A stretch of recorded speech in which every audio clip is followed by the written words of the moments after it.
எல்லாருக்கும் வணக்கங்க. இன்னைக்கு நான் 2 விதமான ஸ்வீட் தாங்க செய்ய போறேன். ரொம்ப ரொம்ப ஜூஸியா சந்திரகலா, சூரியகலா ரொம்ப ரொம்ப ஜூஸியாவும், ரொம்ப டேஸ்ட்டாவும் கடையில வாங்கவே தேவையில்லங்க. வீட்லயே அதுவும் கோதுமை மாவு வச்சு செய்திடலாங்க. அடுத்ததா பாதுஷாவும் லேயர் லேயரா ரொம்ப சாஃப்ட்டா கோதுமை மாவுல செய்திருக்கேங்க. நான் சொல்லியிருக்க மாதிரியே டிப்ஸ் நீங்க ஃபாலோ பண்ணீங்கன்னா, கடையில வாங்குனா பாதுஷா எப்படி இருக்குமோ, அதே மாதிரி இருக்குங்க. வாங்க ரெசிபி எப்படி செய்யறதுன்னு பார்க்கலாம். முதல்ல சந்திரகலா, சூரியகலா ஸ்வீட் செய்யறதுக்காக 2 கப் அளவு கோதுமை மாவு எடுத்துக்கிறேன். 1/4 ஸ்பூன் உப்பு, 1/4 ஸ்பூன் சமையல் சோடா, 2 டேபிள் ஸ்பூன் அளவு நெய் சேர்த்துட்டு, மாவு இந்த மாதிரி மெதுவா கலந்து விட்டுக்கலாம். மாவும், நெய்யும் நல்லா மிக்ஸ் ஆகுற மாதிரி கலந்து விட்டுக்கணுங்க. மாவு இப்படி புடிச்சு பார்த்தா நிக்கணுங்க. இந்த மாதிரி நெய்யும், மாவையும் நல்லா மிக்ஸ் பண்ணிக்கணும். இந்த மாதிரி உங்களுக்கு வரலன்னா, ஒரு 1/2 ஸ்பூன் நெய் கூட சேர்த்து கலந்து விட்டுக்கலாம். அப்போ உங்களுக்கு இந்த மாதிரி சரியா வந்துரும். கொஞ்சமா தண்ணி தெளிச்சு மாவ மெதுவா பெசஞ்சுக்கலாம். அழுத்தி நம்ம சப்பாத்தி மாவுக்கு, பூரி மாவுக்கு பெசைற மாரி பெசையக்கூடாது. ரொம்ப சாஃப்ட்டா பெசஞ்சுக்கோங்க.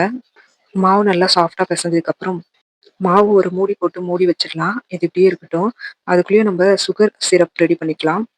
ஒரு பாத்திரத்துல 1 கப் அளவு சுகர் சேர்க்கிறேன். 2 கப் அளவு மாவுக்கு 1 கப் அளவு சுகர் சரியா இருக்கும். 1 கப் அளவு தண்ணி சேர்த்துட்டு, ஒரு தடவ நல்லா கலந்து விட்டுட்டு, அப்புறம் அடுப்பு பத்த வச்சுக்கலாம். இது கூடவே எலுமிச்சை பழம் சாறு 1/2 டீஸ்பூன் அளவு சேர்த்திருக்கேன். இது சர்க்கரை பாகு கெட்டியாகாம இருக்கும். அதனால தான் நம்ம எலுமிச்சை பழம் சாறு சேர்க்கிறோம். வாசனைக்காக 4 ஏலக்காய் தட்டி சேர்த்துக்கலாம். கொஞ்சம் கேசரி கலர் சேர்க்கிறேன். இது முழுக்க ஆப்ஷன் தான். உங்களுக்கு வேணான்னா நீங்க ஸ்கிப் பண்ணிடலாம். நம்ம கடையில வாங்கும்போது கலர் இருக்கும். அந்த மாதிரி இருக்கணுன்றதுக்காக நான் ஃபுட் கலர் சேர்க்கிறேன். சர்க்கரை எந்த பாகும் எடுக்க வேண்டாம். கொஞ்சம் நல்லா கொதிச்சதும் இந்த மாதிரி விரல்ல நம்ம வச்சு பார்த்தோம்னா பிசு பிசுன்னு வரும். ஒட்டுற மாதிரி இருக்கும்போது ஸ்டவ் ஆஃப் பண்ணிடலாம். இப்ப நம்ம பெசஞ்சு வச்சிருக்க மாவ எடுத்து 2ஆ பிரிச்சுக்கலாம். 1 சூரியகலா செய்யறதுக்கு, 1 சந்திரகலா செய்யறதுக்காக. நம்ம எடுத்திருக்க மாவ இந்த மாதிரி ரோல் பண்ணிட்டு, ஒரே ஈவனா கட் பண்ணிக்கிறேன். கட் பண்ணலனா கூட நம்ப ஒரே அளவான உருண்டைகளா புடிச்சு வச்சுக்கலாம். உருண்டைகள் புடிச்சு வச்சதும், இதுக்குள்ள வைக்கிறதுக்காக நம்ம ஸ்டஃப் ரெடி பண்ணிக்கலாம். மிக்ஸி ஜார்ல 10 வால்நட், பிஸ்தா, முந்திரி, பாதாம், 4 ஏலக்காய் சேர்த்துட்டு கொர கொரப்பா அரைச்சுக்கலாம். நான் எல்லா நட்ஸையுமே சேர்த்துருக்கேன். நம்ப ஒரு நட்ஸ் மட்டும் கூட சேர்த்து செய்துக்கலாம். வெறும் பாதாம் மட்டும் கூட சேர்த்துக்கலாம். இல்ல முந்திரி மட்டும் சேர்த்துக்கலாம். நம்ம விருப்பப்பட்ட ஒரு நட்ஸ் மட்டும் கூட சேர்த்துக்கலாம். இந்த ஸ்டஃப்ஃபுக்கு முக்கியமான இன்கிரீடியன்ட்டே கோவா தாங்க. 3/4 கப் அளவு கோவா சேர்க்கிறேன். இது ஹோம்மேட் கோவா. நீங்க கடையில கூட வாங்கி சேர்த்துக்கலாம். இது சர்க்கரை சேர்க்காத கோவா. நீங்க சர்க்கரை சேர்த்த கோவா கூட யூஸ் பண்ணிக்கலாம். 1 ஸ்பூன் நெய் சேர்த்துருக்கேன். இது சர்க்கரை சேர்க்காத கோவான்றதுனால 1 ஸ்பூன் அளவு பவுடர் சுகர் சேர்க்கிறேன். கோவாலயே சர்க்கரை இருந்தா சர்க்கரை சேர்க்க தேவையில்ல. எல்லாத்தையும் நல்லா மிக்ஸ் பண்ணிட்டு, இந்த மாதிரி சின்ன சின்ன பால்ஸ் புடிச்சு வச்சுக்கலாம். உருண்டைகள் புடிச்சு வச்சிருக்கோம்ல, அதுல ஒரு உருண்டை எடுத்து இந்த மாதிரி சப்பாத்தி கட்டையில தேய்ச்சு விட்டுக்கலாம். ஒரு அளவு வட்டம் வந்ததும், நம்ம ரெடி பண்ணி வச்சிருக்க ஸ்டஃப்ப இது நடுவுல எடுத்து இந்த மாதிரி வச்சுக்கோங்க. இது சந்திரகலா. அரை வட்டம் வடிவு வரும். ரவுண்ட்ல பாதி மடிப்பு வரும். இது பேரு சந்திரகலா.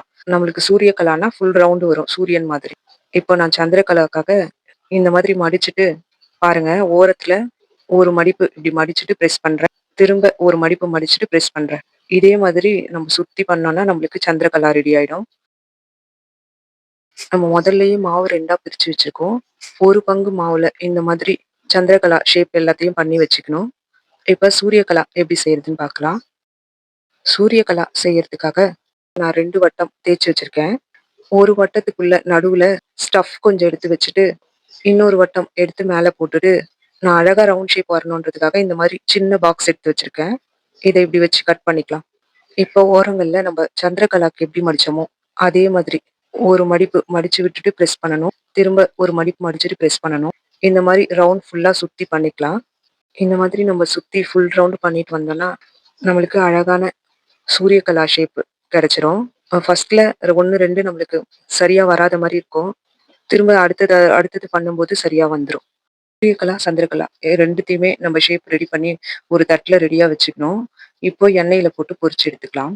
அடுப்புல கடாயில எண்ணெய் ஊத்தி வச்சிருக்கேன். எண்ணெய் லேசா சூடாகணும். இத பாருங்க லைட்டா இந்த மாதிரி பபிள் வரணும். நம்ம ஒண்ணு ஒண்ணா எண்ணெயில போட்டதுக்கப்புறம் மெதுவா அதுவே மேல வரும்.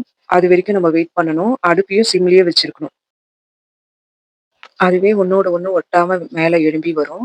அதுக்கப்புறமா தான் நம்ம கரண்டி வச்சு திருப்பி விடணும். அது வரைக்கும் கரண்டியெல்லாம் வைக்கக்கூடாது. அது மேல நல்லா பொங்கி வர வரைக்கும் வெயிட் பண்ணணும்.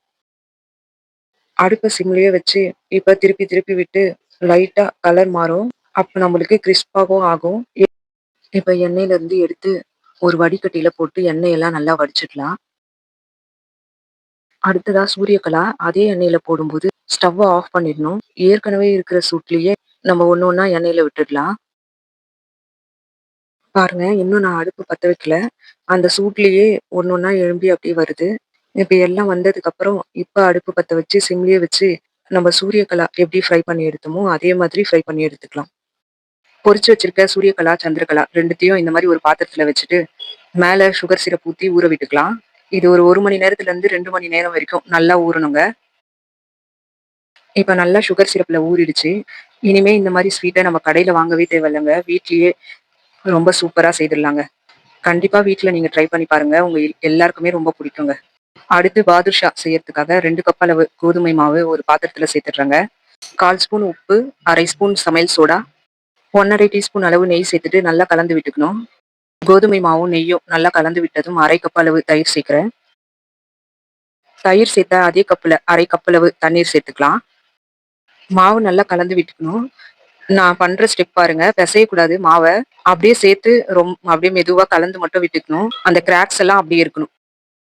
சேர்த்த இந்த 1/2 கப் தண்ணியே சரியா இருக்கும். பத்தலன்னா கொஞ்சமா சும்மா லைட்டா தெளிச்ச மாதிரி கொஞ்சம் சேர்த்துக்கலாம்.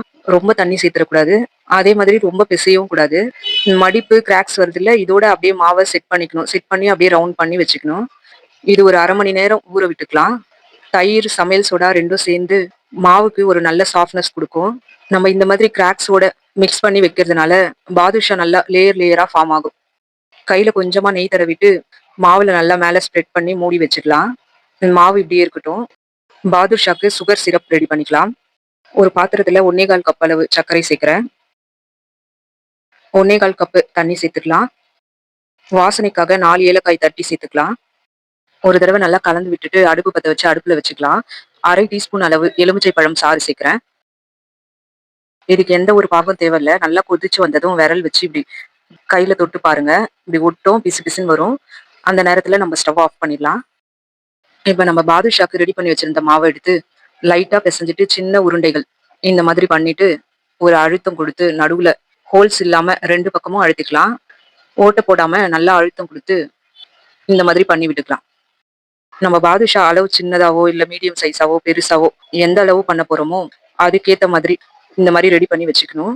எல்லாத்தையும் ரெடி பண்ணதுக்கு அப்புறம் எண்ணெயில பொரிச்சு எடுத்துக்கலாம். அடுப்பு பத்த வச்சு கடாயில எண்ணெய் ஊத்தி வச்சிருக்கேன். அடுப்பை சிம்லயே தான் வச்சிருக்கணும்.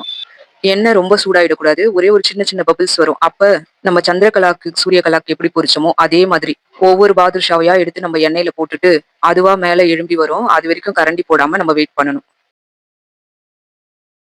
இப்ப பாருங்க, எல்லாமே மேல வந்துருச்சு. இப்ப நம்ம ஒண்ணு ஒண்ணா மெதுவா திருப்பி விட்டு அடுப்ப சிம்லயே வச்சு வேக விட்டுக்கலாம். இது பொன்னிறமா வர வரைக்கும் பொரிக்கணும். அடுப்பும் ஸ்லோ ஃப்ளேம்லயே தான் இருக்கணும். நம்ம திருப்பி விடும்போது பாருங்க லேயர் லேயரா வருது. உங்களுக்கு தெரியுதுன்னு நினைக்கிறேன். மாவு பிசையும் போது நான் சொன்ன ஸ்டெப்ஸ் ஃபாலோ பண்ணா இந்த மாதிரி அடுக்கடுக்கா லேயரா வரும். இப்ப இது நல்லா கலர் மாறிடுச்சு பாருங்க. பொன்னிறமா இருக்கு. எண்ணெயில இருந்து எடுத்துட்டு ஒரு வடிகட்டி வச்சு எண்ணெயெல்லாம் நல்லா வடிச்சு எடுத்துக்கலாம். இப்ப அடுத்த செட்டு பாதுஷா போடும்போது நான் ஸ்டவ் ஆஃப் பண்ணிட்டேன். ஏற்கனவே இருக்கிற எண்ணெய் சூட்லயே இப்ப ஒவ்வொரு பாதுஷாவா இதை உள்ள போட்டுடலாம். இது இப்படியே தானா மேல எழுந்து வர வரைக்கும் அடுப்பு பத்த வைக்க வேண்டாம். அப்படியே இருக்கட்டும். இது ஒண்ணு ஒண்ணா மேல வருது பாருங்க. நான் இன்னும் அடுப்பு பத்த வைக்கல.